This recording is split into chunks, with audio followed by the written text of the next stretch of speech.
एक कॉन्फर्मेटिव वीडियो के साथ घर में वायरिंग करा रहा है, इलेक्ट्रिशियन काम कर रहा है, उससे कुछ पॉइंट्स का पूछना बहुत ज़रूरी है। फ्लेम रिटार्डेड वायर होना चाहिए जिसके अंदर आग नहीं लगती आसानी से, अगर लग भी जाती है तो उससे पॉइजनस गैसेस नहीं निकलती उसके धुएं से।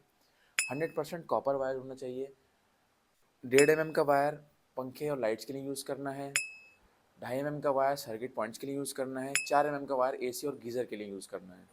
दूसरा पॉइंट रहेगा एमसीबी और आरसीसीबी के बारे में। एमसीबी क्या करती है? एमसीबी का काम ये है कि घर के अंदर अगर कहीं वायर गर्म हो रहा है ओवरलोड की वजह से, तो इन फ्यूचर शॉर्ट सर्किट होने से पहले वो पावर ब्रेकडाउन कर देती है। आरसीसीबी का क्या काम है? अगर किसी चीज़ के अंदर करंट आ रहा है, करंट लीक हो रहा है उससे, हम उसे टच करते हैं तो हमें शॉक से बचाता है। वो क्या करता है, मिली सेकेंड्स के अंदर वो पावर ब्रेकडाउन कर देता है जिससे हमें शॉक नहीं लगता। ये पूछना है कि उसने घर का लोड एक लाइन पे तो नहीं डाल रखा, उसको बोलें कि सारा लोड डिस्ट्रीब्यूट करके हर अलग अलग एमसीबी पे रखें हर पोर्शन का। उससे क्या फ़ायदा है, अगर एक पोर्शन के अंदर कभी शॉर्ट सर्किट होता है तो उसी पोर्शन के अंदर अंधेरा होगा, बाकी पूरा घर के अंदर अंधेरा नहीं होगा। नेक्स्ट पॉइंट पे ये ध्यान रखना है कि जहाँ कहीं भी तार ज्वाइंट हो रहा है उसको डायरेक्ट ज्वाइन नहीं करना है टेपिंग लगाकर। अपने इलेक्ट्रिशियन को बोलें कि उसके अंदर कनेक्टर का यूज़ करें, जिससे शॉर्ट सर्किट के चांसेस बहुत कम हो जाते हैं।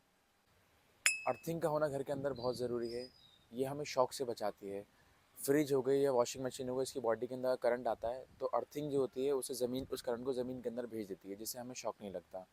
दूसरा एडवांटेज अर्थिंग का ये रहता है कि अगर कभी घर के ऊपर बिजली गिर जाती है तो वो घर के जो अप्लाइंसेस है उसको ख़राब नहीं करती, वो उस बिजली को भी अर्थिंग के थ्रू ज़मीन के अंदर भेज देती है।